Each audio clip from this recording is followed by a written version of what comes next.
সেগুলো প্রথমত হলো তরিকতের আগে আমাদের শরীয়ত দরকার। কি দরকার? শরীয়ত কাকে বলে? রাসূলুল্লাহ সাল্লাল্লাহু আলাইহি ওয়াসাল্লাম যেই পদ্ধতি কোরআন এবং আল্লাহ পক্ষ থেকে যে ওহী পাইছে কোরআন আকারে রাখি গেছেন এবং তিনি সরাসরি যেটা দেখাই দিয়ে গেছেন সেটা কি শরীয়ত। এখন শরীয়তে কি? শরীয়তগুলোর মধ্যে আমরা বলতেছি তরিকতের আগে হলো প্রথম কি শরীয়ত। শরীয়তকে পরিপূর্ণ আমাদেরকে জানতে হবে। নাম্বার 1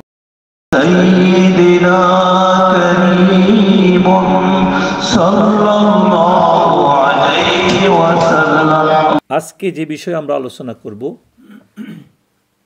আমরা কেন বর্তমান সময় আমাদের সুলুক যেটা তরিকার পথে থাকা দরকার প্রতিটা মানুষকে, বর্তমান বিশ্ব ব্যবস্থায় যে পথ স্পষ্ট নয়, প্রতিটা মানুষ প্রত্যেক পথকে অস্পষ্টভাবে পাইতেছে, ক্লিয়ার না তাদের।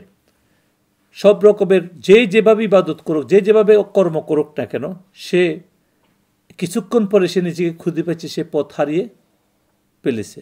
কোথায়? সে পথের মধ্যে নাই। সেজন্যই যেই পদ্ধতিতে ঐশ্বরিক নির্দেশনা নিজের কাছে আসতে পারে, মানে রব্বুল আলামিনের যে নির্দেশনা, হুকুম, এলহাম যেটাকে বলে, সেটা আমার মধ্যে আসতে পারে এবং আল্লাহর পক্ষ থেকে যে সঠিক এলমে লাদুন্না যেটা, সেটা আমার মধ্যে আসতে পারে।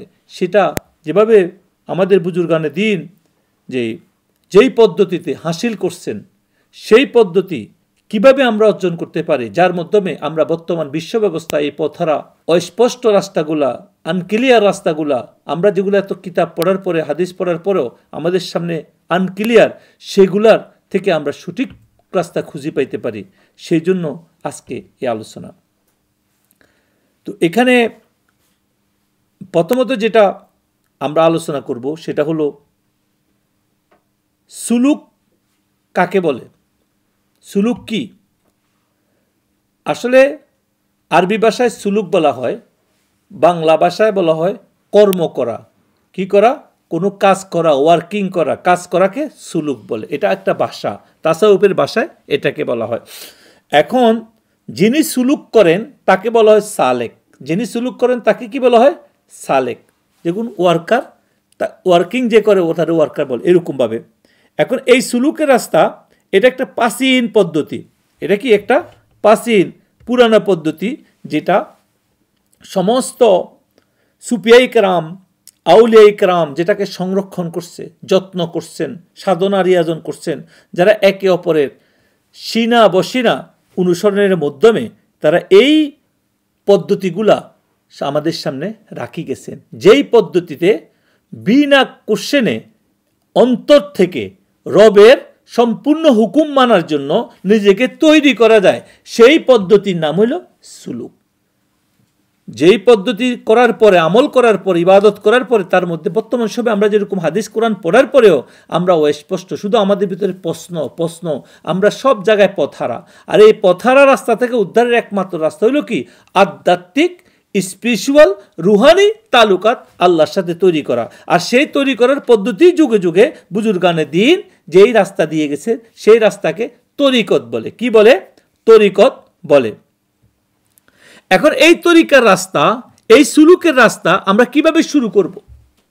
এটার জন্য কি জরুরি আমাদের জানা উচিত।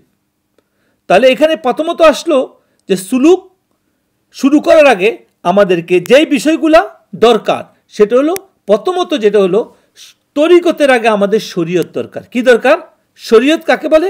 রাসূলুল্লাহ সাল্লাল্লাহু আলাইহি ওয়াসাল্লাম যেই পদ্ধতি কোরআন এবং আল্লাহ পক্ষ থেকে যে ওহী পাইছে কোরআন আকারে রাখি গেছেন এবং তিনি সরাসরি যেটা দেখাই দিয়ে গেছেন, সেটা কি শরীয়ত। এখন শরীয়তে কি? শরীয়তগুলোর মধ্যে আমরা বলতেছি তরিকতের আগে হলো প্রথম কি শরীয়ত। শরীয়তকে পরিপূর্ণ আমাদেরকে জানতে হবে। নাম্বার 1 প্রথম হলো তওবা করা। প্রথম হলো কি? তওবা করা। এই তওবা আল্লাহর প্রতি পূর্ণ বিশ্বাসের সাথে, ঈমান আনার সাথে তাকে কি করতে হবে? তওবা করতে হবে, যেটা ফরজে আইন। আল্লাহ রাব্বুল আলামিন আমাদের উপর যে সমস্ত জিনিস বাধ্যতামূলক আমাদেরকে শিখার জন্য বলছেন, জ্ঞান দিচ্ছেন, অত্যাবশ্যক করছেন, সেই জিনিস সম্পর্কে জানা, শরীয়তের যে হুকুমগুলা সেগুলাকে পরিপূর্ণরূপে জানা, এর মধ্যে যে রয়েছে কি সঠিক আকিদা। সঠিক কি আকিদা, আকিদা এক জিনিস, ঈমান আরেক জিনিস। উনি বলতেছেন, এই বুজুর্গ বলতেছেন আকিদা, উনি বলতেছেন এই শরীয়তের মধ্যে আছেন প্রথমত সঠিক আকিদা, বিশ্বাস যেটাকে বলা হয়, আর সালাত আদায় করা, ঈমানের পরে কি নামাজ কায়েম করা, তারপরে রোজা রাখা, লেনদেন সব ক্ষেত্রে আল্লাহ পাক যেভাবে বলছে সেভাবে কাজ করা। এই জন্যই বলা হয়েছে যেই ব্যক্তি যে শরীয়তের বিরোধিতা করে, যেই ব্যক্তি শরীয়তের বিরোধিতা করে তার কোনো সুলুকেই বৈধ নয়, তার সুলুক কোনো সুলুকে কি জায়েজ নয়। যে ব্যক্তি শরীয়তের বিরোধিতা করে, তরিকত করে, মারেফত করে, তার কোনো সুলুক কোনো কার্যক্রম উলামায়ে হকদের কাছে বৈধ নয়। কেননা ইমাম গাজ্জালী রহমতুল্লাহ আলাইহির একটা সুন্দর উক্তি, তিনি বলতেছেন যেই বিল্ডিং বানানোর সময় ভিত্তিপ্রস্তর তো মজবুত খুঁটি তৈরি করা না হয়, সেই বিল্ডিং কি হবে, তার স্তম্ভগুলা, তার ফিলারগুলো কি হবে, ভাঙ্গি পড়ে যাবে যত উপরে উঠবে। তো আপনার যদি বেস শরীয়ত যদি ঠিক না থাকে, শরীয়ত যদি ঠিক না থাকে, তাহলে আপনি মারেফতে সুলুকের মঞ্জিলে যত যুগে পার হন না কেন, সেটা আপনার জীবনে কোনো কাজে আসবে না। এখন এই যে প্রথমত কথা হলো কি, আধ্যাত্মিক পথে চলার জন্য প্রথম মুক্তি কি, তরিকতের আগে কি শরীয়ত দরকার।